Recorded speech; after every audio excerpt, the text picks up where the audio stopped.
All right, so here we go.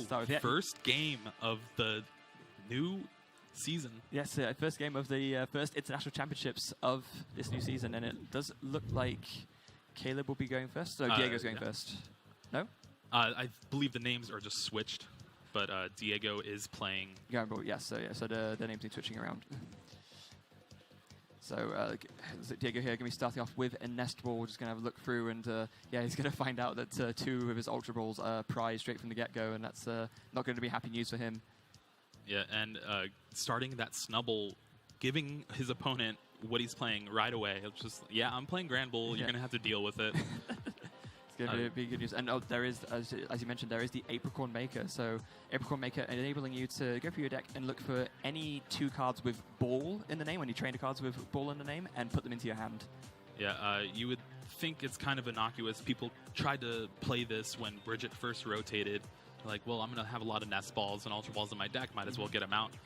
It ended up being not as good as just playing Lily or something for your turn 1. No, it's sort of one of those things where you rather just draw into all your basics as well as other things rather than just go for the 2 basics. Whereas the 3rd basic off the Bridget normally was enough to warrant picking that instead. But here, like you said, because you can get Ultra Ball later on and just thin out your hand, Apricorn Maker just makes a lot of sense. Yeah, and when you're a deck that plays pretty much no draw supporters, it's looking like the only draw supporter Diego actually plays is a Tate and Liza. Wow, okay. Yeah, that's... So you're pretty much all in with the Makagos and the Orangurus here. Yeah, and then he has that Zeep Striker as well from Lost Thunder, just with its sprint ability, being able to discard your hand and then draw 4 cards. It's really what he's going to be focusing on here. It's Zeep Striker is almost kind of like the new Octillery, almost not quite the same, obviously, because you'd have to discard your whole hand, but at least you are always guaranteed to draw cards, which is I think in some ways it's actually better than Octillery in that sense, because in certain decks at least, again, the synergy works nicely, and because you're always guaranteed like a higher card draw. Yeah, especially in this deck where you can have those awkward draws where you're like, oh, I have Rescue Stretcher and a Shrine of Punishment in my hand, and I have a Shrine of Punishment in play. I can't play either of these. Yeah. Okay, well, I'll discard them and then try my luck again. Yeah, exactly. So it's a really fantastic card. Now, switching over to Caleb's side, he's starting off with the new supporter we mentioned, Professor Elm's Lecture, enabling him to get 2 Zoras and a Ditto Prism Star from the deck.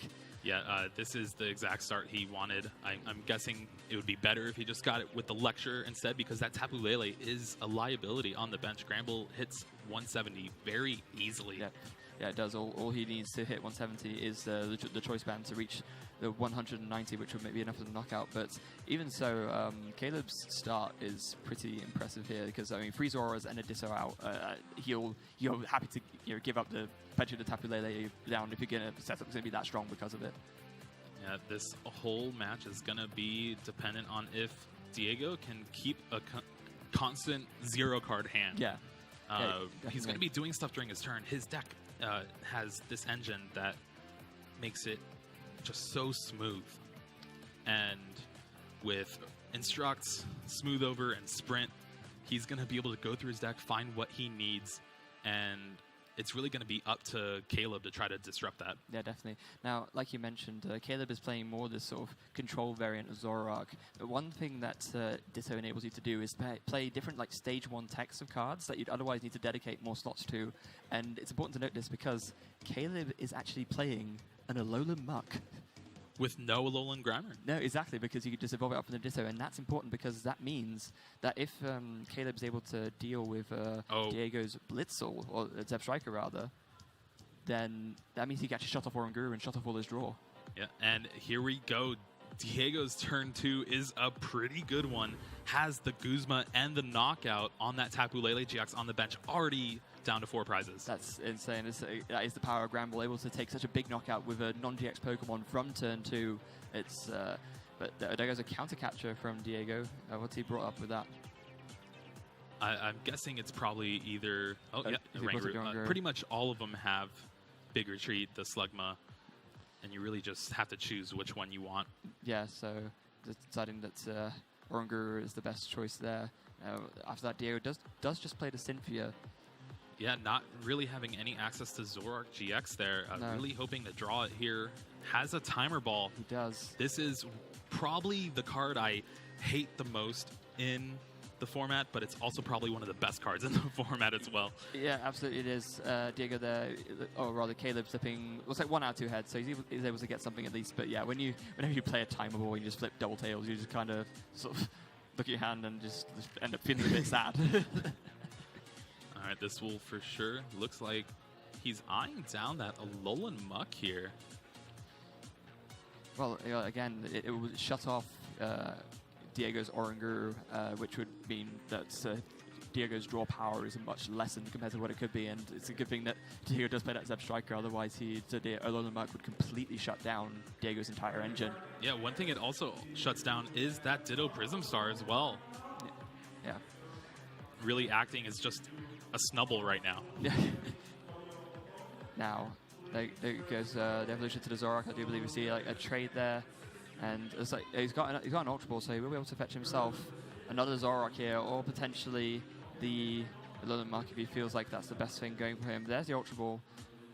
Now, discarding Plumeria, one of the cards that is pretty good in Zoroark. Yes. Being able to pick and choose what energy you want to get rid of. Yeah, definitely. It's really strong because of that. He does actually just go for the Muck there, and he... Oh, and there is an important Stadium card in this matchup. Caleb actually plays 2 copies of Lysander's Lab. So this is a card which shuts off the effects of all tool cards on the field, I believe. Yeah. So that means that the choice band will no longer be working from Caleb's side. So yeah, very, very important here. And that's big because that's how that's how Diego really gets his damage output going, especially against cards like Tapu Lele and Zoroark GX. Yeah, so now he'll have to rely on finding the counter stadium on 2 fronts, because not only will it re-enable his tools, but it'll do that one sort of tick of damage over to KO things like Tapu Lele and to bring things like Zoroark into closer range.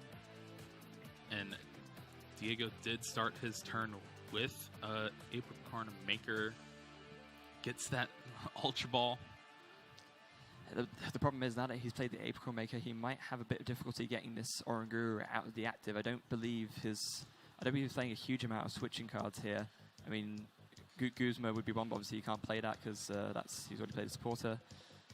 Yeah, you have Tate and Liza, but again, that's just another supporter. Yeah. There's looks like 1 copy of Switch. Yeah, so and I'm not sure if he's played it yet. I don't believe he has. But you can find it with Macargo here. Yeah, Macargo really making this deck tick. Being able to smooth over, search your deck for any card, put it on top of your deck, and then since you're playing Oranguru and Zeb Striker, it's just, all right, I'll put it into my hand. Yeah, absolutely. And again, that Zeb Striker paying off in spades here, because, there's Pokemon Catcher. There's a heads. The OG Pokemon Catcher.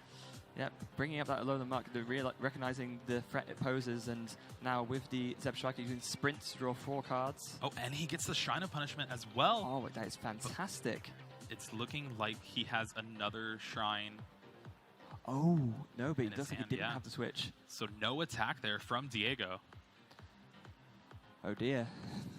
So now it's back to Caleb. Now, of course, that Alolan Muck does have a retreat cost of 4, so unless Caleb is able to find a Guzma, he's going to have a hard time getting out of the active. So that's the one thing that's playing into Diego's favor here. But there's a Team Skullgrunt. Ooh, that is not a good hand from Diego either. No, well, almost for sure is going to sprint that away. Yeah. But that is... yeah, what does Caleb do with that information now? Choice ban. Oh, looks like Caleb just passed.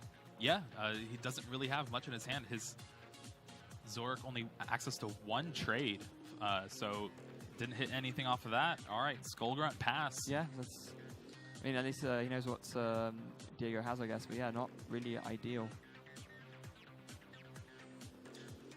But this is really what Caleb wants. He wants to slow the game down. Yeah. Diego popped out the gate, took 2 prizes, and it's really like just a super aggressive deck versus a deck that really isn't going to take much prizes throughout the game. No, definitely. And also, not only that, but I mean, the Gramble decks, because obviously they focus mainly around playing lots of cards from the hand and sort of fitting your hand out to the point where you're able to just do the 160 damage. The energy count is quite low, so actually Diego's only playing 6 fairy energy. So if at any point, Caleb can just hit an energy or 2 off his Skull Grunt, that's a big chunk of the actual means of powering up attackers that Diego has gone. Yeah, you really just kind of hope with the 6 fairy and then your Diantha that you get there. Yeah, exactly. If it's if that gets discarded, then that's not going to work out. Oh, there's a Crushing Hammer from Caleb, and that is ahead. So there again goes one of those very few energy that Diego has access to. And the max potion is pretty big there too. Even though it was only 2 damage counters on that Zoroark, that's all Diego needs to actually take the knockout with Choice Band. Yeah, exactly. So that means now that's although the max potion won't be able to make a difference unless Caleb can find a counter stadium now, because if that Shrine of Punishment stays, then the 2 ticks of Shrine damage will happen again by the time that Diego goes to do his attack, and it will still be a KO on the Zoroark with the Choice Band on the ground. And he only has access to 1 Lysander's Lab left, so another pass here. Rainbow Energy coming down on that Oranguru. So you might be seeing some resource management a little bit later on. Just, of course, a very important card, especially in the control variants of Zoroark, being able to take any free cards from your discard pile and put them on the bottom of your deck, just getting back those important resources to really slow the game down and seal we've seen this card take over so many games, and the power it has, especially in combination with Zoroark GX, who would have thought? Yeah, no, exactly. Yeah, who would have thought that that's such a simple effect would end up being so powerful, so resonant within the Zoroark variants like that. Now, it's going to be interesting to see how Diego attempts to pull this back here, because he has found the Tate and Liza. So there he is able to, of course, Tate and Liza having 2 different effects, one of which enables you to just shuffle it into your hand into your deck and draw 5 cards, or you can use it to just switch your active with your bench Pokemon. So it's kind of like a Tapu Lele searchable switch in that sense. Yeah, and it looks like after that instruct for the Tate and Liza, Diego just sprinted, but it looks like he can't play any of his cards in his hand, and he passes. Oh dear, so no access to energy to power up. Gramble just not able to do anything really, and so now it's back to Caleb. We see another Zoroark GX in his hand, as well as drawing Ultra Ball and Timer Ball here. But the question is, does he want to commit more Zoroarks to the field with that Shrine of Punishment in play? Well, that's a tricky question. Of course, he does have to. I mean, he needs to do these Righteous Beatings at some point. He needs to actually knock things out. He needs to draw more cards. But yeah, like you said, the more Zoroarks are down, the more that Shrine of Punishment damage keeps adding up. And then Gramble's just licking its lips, ready to come in with the all out and knock things out. Pulls out a Macargo of his own. But with no Slugma on the bench, I think this might just get traded away. Yeah, just no Slugma, no Ditto either. That would have been the other way he would be able to get it out. But there goes down to second Zoroark now. And yeah, there's the trade, discarding the Macargo. It's actually crazy to see that Diego's deck is smaller than Caleb's, because of all the draw power that he's gone through. Yeah. And there is a very important rip there from Caleb. He does find the Guzma, so he's able to switch into, actually goes into the Oranguru. So again, he's just playing it kind of conservative here, going for the resource management. Gonna get back, looks to be a Guzma, and he's just deciding between those 4, I guess. Yeah, and honestly, Diego's already used Tate and Liza. He has 1 switch left. After that, can he win? I'm honestly not sure. Again, this goes down to the problem that I said before. He has the Guzmas. Yeah, he has Guzmas, but that's pretty much it. The amount of sort of energy resources and switching resources that Diego plays is quite low. So maybe this is the game plan that Caleb has in mind already. Just use resource management to keep getting back these stall cards, essentially, until Diego just can't physically do anything anymore. Yeah, that's essentially how Caleb chose to build his deck. Reminiscent of the deck that Jimmy Pendarvis won Portland Regionals with and expanded, where it just... I'm not really going to take prizes. I'm just going to take over the game and try to get the game to a point where you can't play Pokemon. Yeah, just to knock out anything that's can somehow disrupt me. But then other than that, just to play it very slow. Just build up my resource pool again. Just stop, like you said, stop the opponent from playing the game more than anything else. And there we see a sprint. Diego's deck is looking pretty thin right now. Yeah, it's it's a bit of a problem because you want and need to do this because you need to be able to draw more cards to thin out your hand in order to put everything down to do the big numbers to get the KOs. But at the same time, if you do it too much, then your deck ends up so thin that Caleb could even choose to maybe use deck out as a win condition. Oh no, and this is the awkward point right here. He drew a Snubble, so he has a Granbull and a Choice Band, but with the Snubble in hand and no bench space, he's not going to be able to play it down, meaning he won't get the full all-out where it would have been a knockout on Zoroark. Now it's just 60 damage. Yeah, a very unfortunate turn of events. Now, for Caleb, there's pretty much an ideal Ultra Ball there from him. He's able to discard Enhanced Hammer and Press Elm's Lecture, both of which are cards he doesn't really need right now. And looks like he's just going to play the Cynthia after that. Yeah, that's pretty much the whole idea behind a Zoroark GX deck, where I'm going to play all these cards that are good for certain matchups. And if I'm playing a matchup where it's useless, then I can just discard it with pretty much anything in my deck. Yeah, exactly. Just being able to... It was especially good, of course, when N was present, because that just meant that, any time that your opponent would N you'd play the game in a way where you discarded what you needed earlier and just made sure that anything you drew off N was actually useful. But even now, with less disruption cards, it's still, enabling you to get rid of the stuff you don't need so that you always draw into the stuff you do need.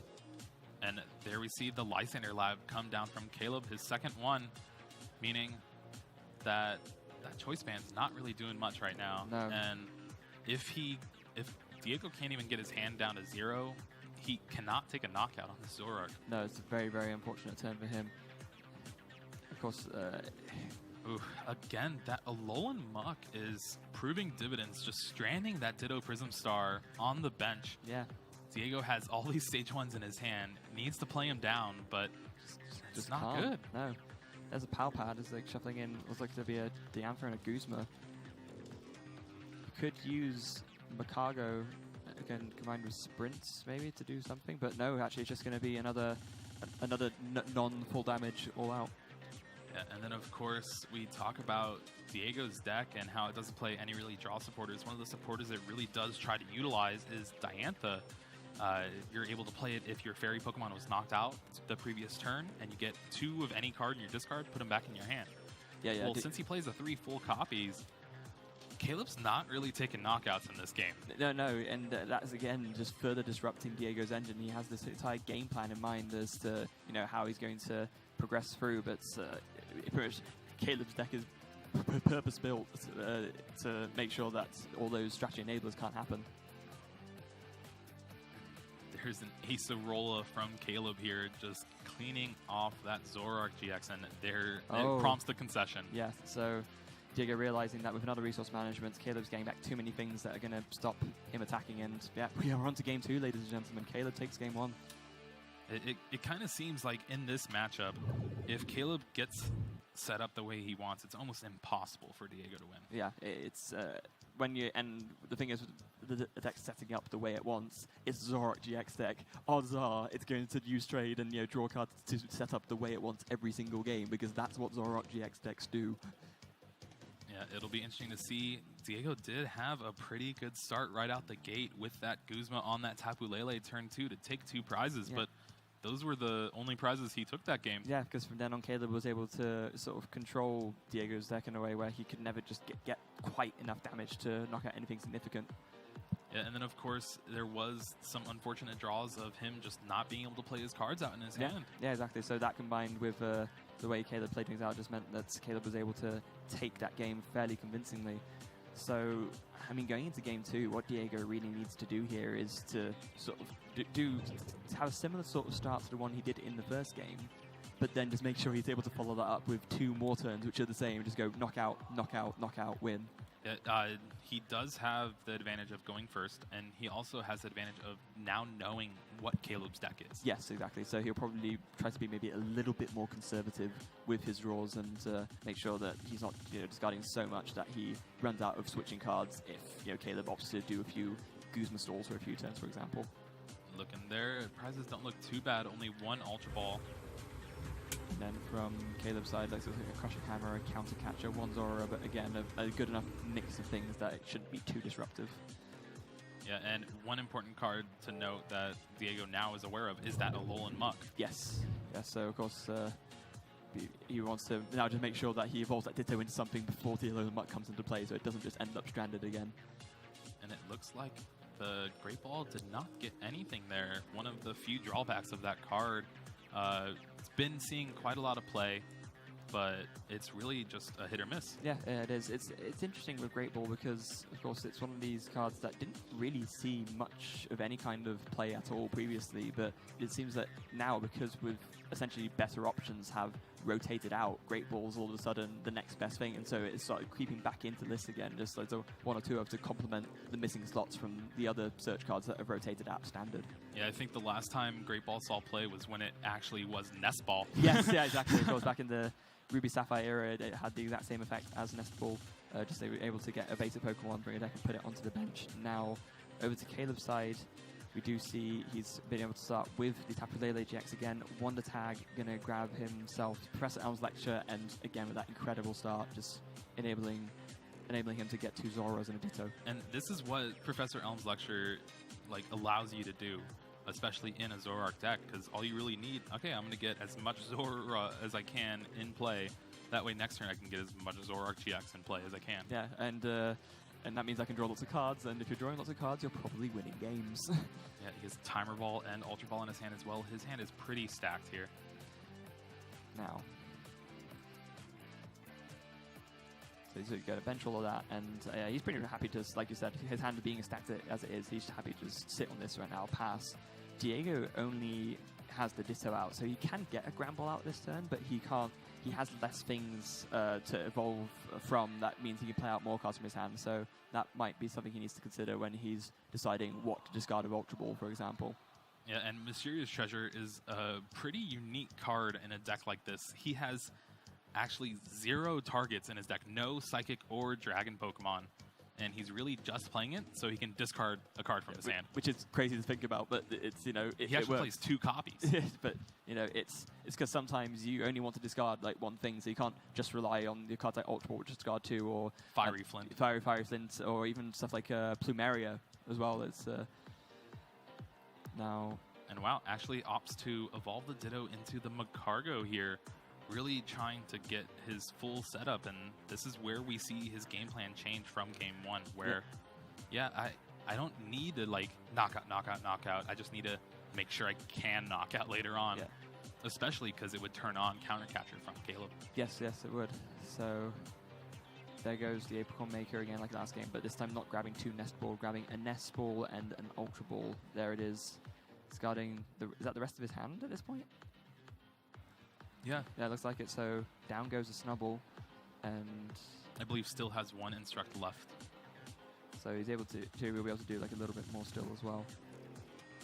And there it is, Blitzel as well. Of course, Diego realizing how important it is for him to have access to a Stage 1 draw Pokemon that won't be shot off by a Alolan Muck, because Caleb will almost certainly evolve that, use the ability to turn that Ditto into a Alolan Muck next turn. Yeah, well, we actually saw it in his hand. Yeah, exactly. Again, that Fiery Flint you mentioned earlier, like I said, just in there for the discard. Discards 2, I believe? Yes, discards 2 from hand to search for 4 Fire Energy, which of course Diego plays none of. It's such a powerful card too. It'll be interesting to see if it actually gets play in Fire decks, or if it's just a card that goes in Gramble.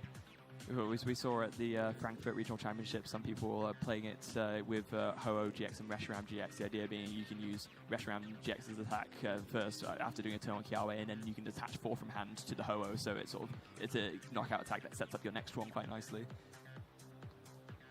Alright, action back on Caleb here. Just looking with a stacked hand. Yeah, well, here's Time Ball again. Oh, that's a Tails. Is off screen, what is it? I think that's a double Tails. Yeah, that's the drawback you have of playing Timer Ball, but he does have 2 Ultra Ball and a card that he does not need in this matchup in Enhanced Hammer to discard. Yeah, I was going to say, if you get to pick a turn to pick double Tails, it would be this one. I mean, my goodness, look at this board state. 2 Zoroark, a Alolan Muck, Cynthia with no cards in hand, still has both his trades left to him. That's wow. Yeah, this is going to be another ridiculous turn from Caleb, and if you're Diego here, you're going to be looking at this and thinking, oh no, not again. Oh, and not to mention, Caleb's usual strategy is bringing up the heavy retreat Pokemon from Diego. Diego did that for him by having to evolve into that Macargo. Yeah, not able to retreat the Ditto before doing so means that, yeah, Diego's going to have a very hard time getting that out of the way. And even better from Caleb's side is that there's now even more cards in his hand which he just doesn't need, that he can discard off trade. Things like Enhanced Hammers, which we'll never be able to use. And that's why a deck like Zoroark plays so many copies of a certain card. We see a full 4 Professor Elms in his deck. Yeah. Yeah, I'm going to get this turn 1, and then I can just... It turns into a discard draw 2. Yeah, it's because, I mean... Opening with Professor Elm's Lecture without having to tap with Lele for it is absolutely insane, because not only do you get that mega consistent start, but then you don't even need to leave that 2-prize liability on your bench. And if you play 4, you just maximize the chances of that happening. All right. Diego's turn again. We do see a smooth over. He also has that switch in his hand, the 1 copy there. But and just a pass. There is no access to Zeepstrika here, and with both of those Oranguru shut off. Oh dear, this is again not a good place to be. What happened to the Blitzel? I believe he was deciding between the Blitzel and the Snubble. And then chose the Snubble. Right, okay. But yeah, but look at the size of Caleb's hand right now. He's got access to everything. There's a Skull Grunt as well. And really, Skull Grunt here is just for information. It's like, okay, I want to know what you have in your hand. That way I can decide what my game plan is going forward. Yeah. Like, okay, you're not really drawing into much of the stuff. Oh, you have your switch? Okay, I'm going to change my game plan. Yeah. Well, it looks like Diego does draw into a Fairy Energy now. Yeah, it's what he smoothed over for last turn. Yeah. And we might just see another smooth over pass, maybe. It's kind of like you said, just changing his game plan in a sense, just to make sure that he sets himself up to slowly build up to that those 6 prizes, rather than just going straight away for it from the turn 2.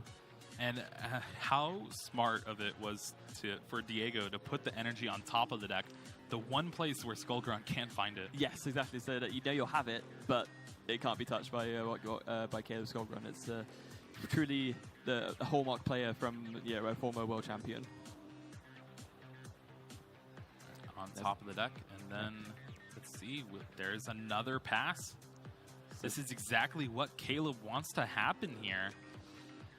It is, but at the same time, it means that Diego's playing his deck in a way where he isn't as affected by what Caleb does and the kind of control style that Caleb plays. So it's kind of a double-edged sword in that sense. There's another trade, and still that massively stacked hand. He doesn't even know what to do with most of it. Yeah, one unfortunate thing for Caleb is he does not have the bench space for that Oranguru. Having the Zora in the active spot, really just wanting Diego to knock it out. He's like, here, come on. Yeah. You can knock it out, it's fine. Yeah, exactly. But no, it doesn't want that's happening. Diego's just going to be patient as well. He's just going to wait until he has... Oh, is that a timer ball, I believe? Pokemon Catcher. Oh, there we go. So I believe this might be the turn we see Diego try to go off and take the knockout on that Alolan Muck. Yeah, because now, of course, he has the means taken out. He's set himself slowly up over the course of the past few turns to enable this. Yep, there it is. Field Blower his own choice band just so we can get to 0 cards in hand. Smooth over for the perfect card he needs next turn. And one thing about taking the knockout on this Alolan Muck, that is the last time you're going to see it, because he does not play any Grimer. No, he doesn't, and I don't believe he plays any... Well, I was going to say he doesn't play any recovery cards, but even if he did, of course... Ditto Prism. Yeah, exactly. So Ditto, being a Prism Star Pokemon, does go to the Lost Zone when it would go to the discard pile. So that means that, yeah, there's no access to Alolan Muck for Caleb for the rest of the game. And this is the patient play that Diego would have been building himself up for, because now he's going to have access to all those instructs for the rest of the game, and he'll have a much easier time taking those next prizes. It will turn on Caleb's counter catchers and free up a bench space for him. So now we'll just have to see. This will probably be where Diego's like, okay, now I need to start racing. Yeah, now that he has everything fully set up. So there is first prize for Diego. Now Caleb does have that bench slot free if he wants to put down Oranguru, but first needs to decide what to bring up. And he's bringing up Sableye. That isn't a Zora. I thought it was a Zora. It's a Sableye. Yeah. So limitation for its attack. Yes. One dark. And it stops your opponent from being able to play any support cards during their next turn. And you might think, well, Caleb doesn't really play Dark Energy. He plays 2 Rainbow Energy. Yeah, so he is actually able to make use of it. And yeah, limitation, it's one of those attacks that can just, it's really effective at buying you turns because your opponent can't Guzma for the game. Your opponent can't, take Liza to switch for the game. There's, a lot of game-winning supporter plays which are shut off by limitation, which buys you that little bit of extra time to find your win condition instead. And we actually see Caleb here opting for the first Riotous beating of the match. At long last, so able to KO the Vicargo, which is of course the only one that Diego has out, so that means no access to Vicargo for this turn at least. Oh, there is a Blitzel though, and there's a Power Pad. So yeah, the problem now being Diego's going to have to rely on luck and hit the things that he needs with Instruct, just drawing it rather than being able to smooth over to guarantee that he hits what he needs. Since the switch is gone from Diego, is Caleb's ultimate win condition just bring up Oranguru and limitation? Possibly, yeah. I mean, because that would stop Diego from being able to use Guzma to switch out and or Taten Liza. So yeah, that might even be what he's thinking of, and that's probably why he opted not to bring up the Stabilize so quickly and just take out the Vicargo first to stop Diego from being able to do what he needs to do more consistently, and then find his own Guzma, use limitation, and potentially win the game from there. Would not be surprised at all if that's what he's going for. All right, there we see a Nest Ball, I believe. Does Diego have access to a Fairy Energy? There's Instruct. It's a Snubble. No. Actually having 2 cards in his hand, he can't play down this turn, and there is a pass. That is not ideal for Diego at all. So now Caleb has another turn to sort of decide how he wants to approach this. Now, important thing to mention is that Granbull actually has Dark Resistance. So Caleb's going to have a hard time KOing this Granbull actually. Caleb's deck looking pretty thin as well, but with a Oranguru, that's never a problem. No, indeed not. Oh, how thin is Caleb's deck looking right now? Yeah, it's like 3 or 4 cards. It's really, not ideal at all. You see there both Ditto Prisms in the Lost Zone there, so from the overhead view. We'll see that pretty much all day. Yes, because the Ditto Prism is just that good a card and so versatile, and so Ditto Prism at its worst is just a 5th of your main basic for your attacker, but at its best it can. It's anything. Yeah, just incredible card all around. There is the retreat.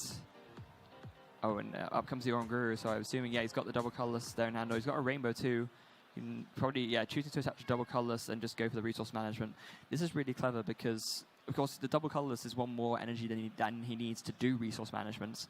But he can now use the double colorless to retreat later and bring up the Sableye and do limitation if he wants to go for that win condition.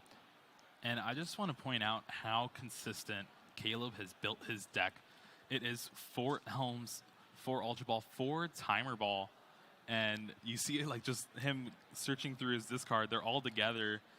That's so much Pokemon search. So many good players over the course of Pokemon TCG history have always lived by the mantra. Tom Dolezal comes to mind, especially. Consistency is king. When you're playing a card game of any kind, you need to sort of battle against the inherent inconsistency of your own deck by the virtue of it being a card game. So minimizing that luck factor in your own deck and playing all these cards which may enable you to find what you need every single time and playing them in maximum copies to enable that further. That's what's going to get you win after win after win at a big tournament over the course of 9 rounds. And we're looking at Diego's deck here. I believe there's only 3 Fairy Energy left out of his 6. Yes, it's not a big number. Taking 1 prize. Yeah.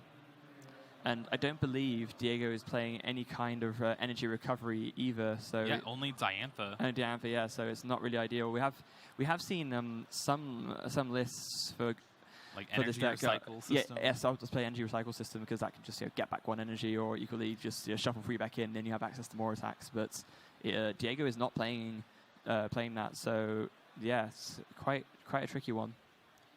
Yeah, opting to get the Shrine of Punishment with Smooth Over.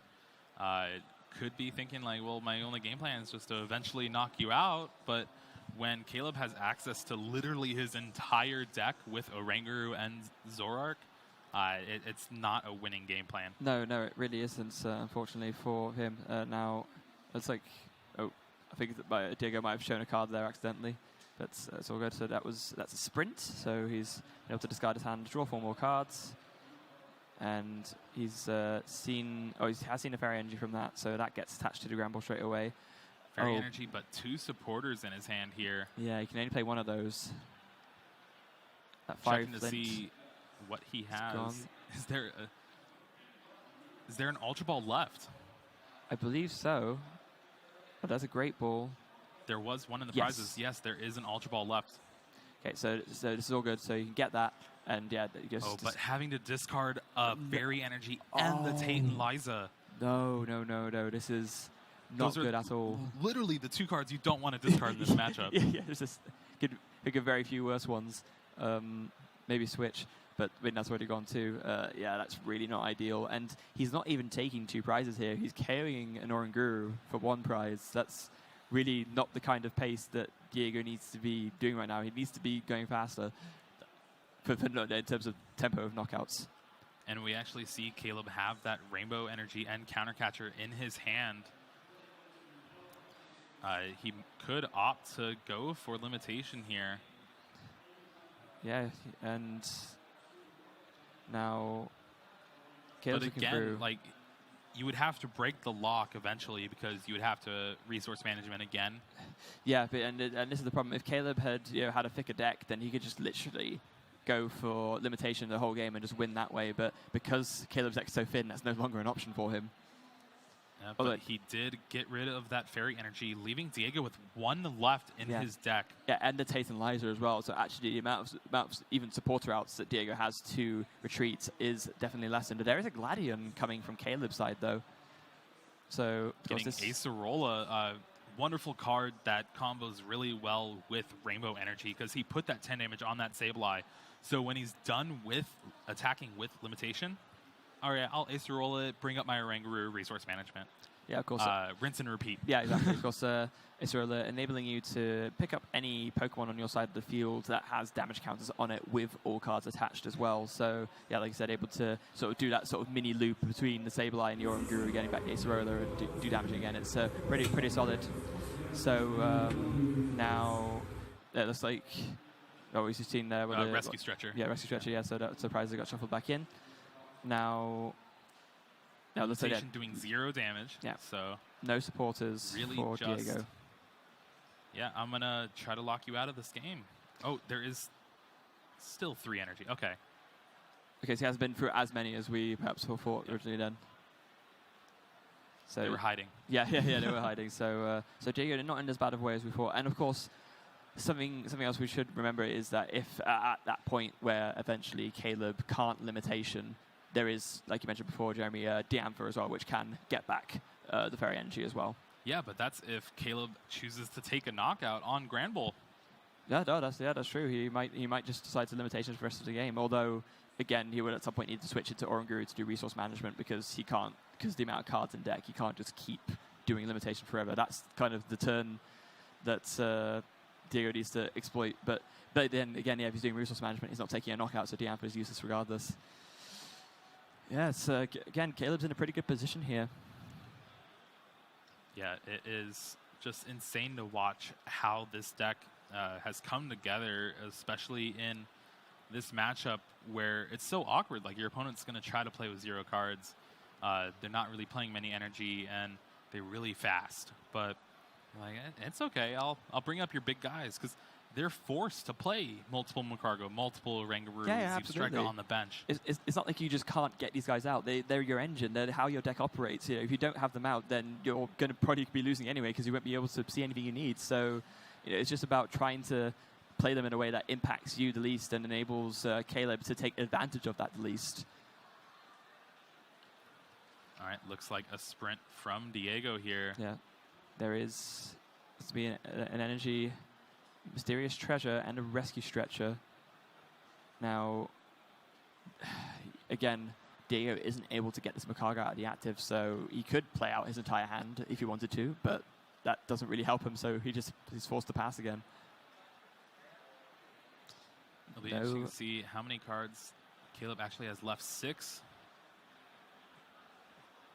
Diego has a little bit more than 6. I guess I count about 10. Yeah, it's definitely not much, and Diego needs to be careful here that he doesn't end up sprinting himself out of the game. Yeah, exactly, because we were talking about how Caleb needs to be careful not to deck out. Now Diego can almost find himself in the same situation. There's a crushing hammer as well. Is that heads? It is. Oh, that is huge.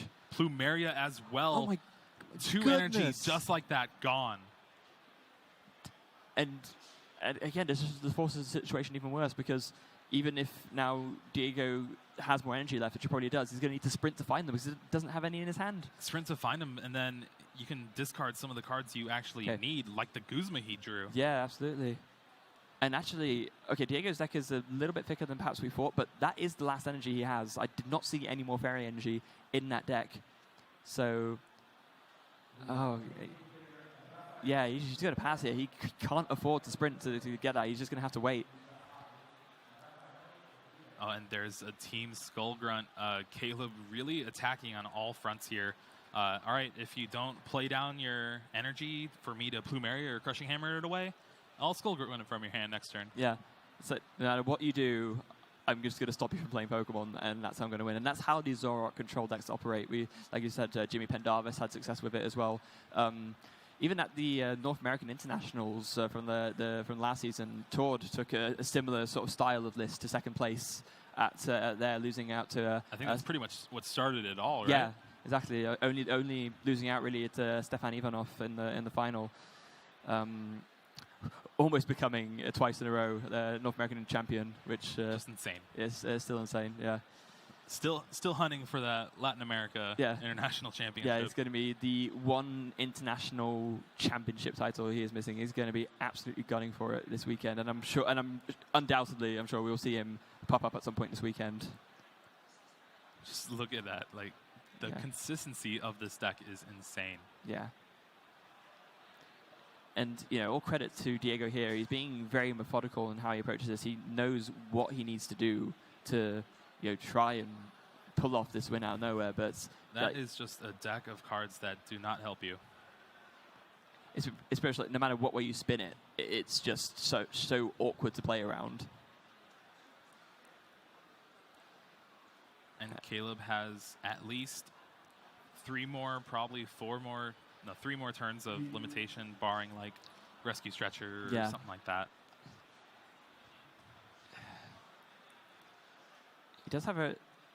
I think he does have a Rescue Stretcher in his hand, actually, so he could use that to thicken his deck a bit more, and I don't know if that would necessarily guarantee the win. Yeah, one thing he does have to watch out for is all this damage from Shine and Punishment. Putting in a lot of work here. 80 damage now on all his GXs. It is, but I'm wondering if there are enough cards in Evil Player's deck to enable those Shrine of Punishment damage counters to add up to the point where they actually take knockouts. It's going to be the question here. We do see Acerola and Max Potion in Caleb's hand. Yeah. 2 cards that just utterly shuts down this game plan from Diego. Exactly. Just undoing all of Diego's hard work. There's another smooth over. And just another pass. But again, the Shrine of Punishment damage does keep adding up. I think it's up to 100 now. There's Acerola. Picking up that Tapu Lele. Pal batting back the Acerola, and looks like a Guzma. Yeah. Could also be eyeing down that Plumeria. Okay. But definitely wants to also prepare for that turn he does take off from limitation. Yeah. Diego most certainly will Guzma himself and take a knockout with Granbull. But if you have your own Guzma, you just start it all over again. Yeah, absolutely. Again, to see that no matter what Diego does, Caleb just has an answer. Like, you think of all these alternative game plans and this alternative approach, it just isn't enough. And it looks like Caleb's deciding whether to actually do anything more here, but he does decide to just pass again. Yeah, Palpad adding 2 more turns to this lock right now. And he's really just needing to play around this Shrine of Punishment. No, and like you said, Jeremy, with the access to Max Potion and Acerola, Caleb's in theory only sort of 2 turns away from basically locking Diego out of any kind of reasonable win condition. Counting the energy there, 5 energy in the discard, 1 in play. Caleb is a very smart player and knows what decks really play. Could he know, like, yeah, this is your last energy? Yeah. Do you think he might just realize that if I just play a Plumeria and then use Limitation, I just outright win the game? Yeah. Yeah, because that would be Diego out of every single energy resource he even owns. then, you don't even need a limitation. You just play the Plumeria. Yeah, just don't take a knockout, yeah. And there we see it. Plumeria, the last energy is gone from Diego. The only way for him to get it back is with Diantha, and that's if Caleb decides to take a knockout on a Grand Bull. Which he's not going to do. I mean, we say Looking that. through his deck, it's nothing of note there. Yeah, then just move over. Pass. I think Diego can see the writing on the wall. I think he's just hoping that maybe Caleb forgets to heal his Pokemon or something like that. But well, with Acerola being drawn there, it's not looking too likely. No. And again, the win condition just slips and slips away for Diego. And we'll see just another limitation here. Draw. There's the Diantha, but again, nothing left.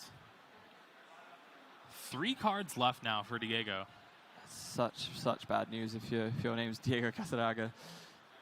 Another Shrine of Punishment. Tick. Draw. Has the Cynthia to even buy more time here. Yeah, he doesn't even need to use the resource management on Oranguru. He can just Cynthia instead. That's wow, yeah. And I think that is the writing on the wall. The Cynthia puts more than 3 turns on the clock, yeah.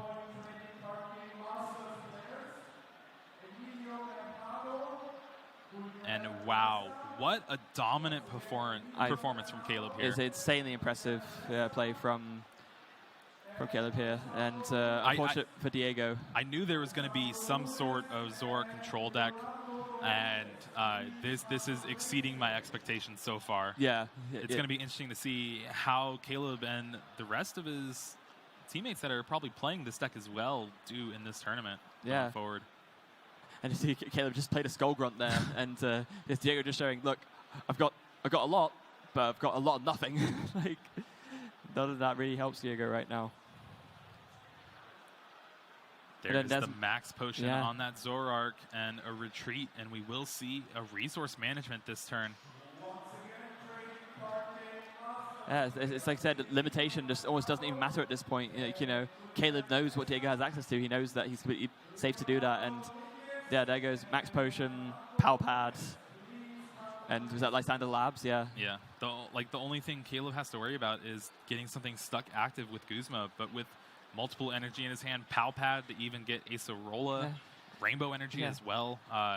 Nothing's really going to get stuck up there. Yeah, and even then, again, Caleb knows what Diego's hand is like. I don't think there's anything he can really do to stop himself from running out of cards in his deck. So it just, again, the win conditions for Diego are like pretty much all but disappeared at this point. It's really, there's nothing he can really do. Yeah, and Oranguru being at its best when you have 0 cards in your deck, you can put him back in any order. Just, okay, I'm going to draw this Acerola next turn. Then the turn after, I'm going to draw that Lysander's Lab. And then the turn after that, I'm going to draw Palpad and put Acerola back in. Yeah. I mean, his deck isn't 0 cards because he did play that Cynthia Recall. So that's right. Yeah, so you couldn't do that at that time. But that is something that you can do in theory. And there is another pass from Diego. I'm sure if Caleb just, puts down a Max Potion or an Acerola on the table, Diego will probably just extend the hand and say good game. But you got to feel for Diego here because he did play his heart out and he did try to adapt his strategy. It just wasn't enough. Yeah, and I know our fellow caster Joe Bernard is a big fan of Grand Bull, so unfortunately his His baby's taking a loss round 1. Yeah, I know. It's unfortunate. Yeah, no, it is. That's a concession. Diego extends the hand. Caleb takes game 2, takes the match, and will start off the Latin American International Championships 1-0-0. Yeah. Pretty strong. That's strong start, strong deck. Yeah. Man, it's been a while since I've seen a deck completely lock out their opponent. Yeah. In standard. Yeah, it's the sort of thing you normally only expect to see in expanded. You know, you have cards such as like Scythe Potato DX do that Quaking Punch attack, just to stop your opponent from playing items, or stuff like Trevenant as well. But it's proof that you don't really necessarily just need a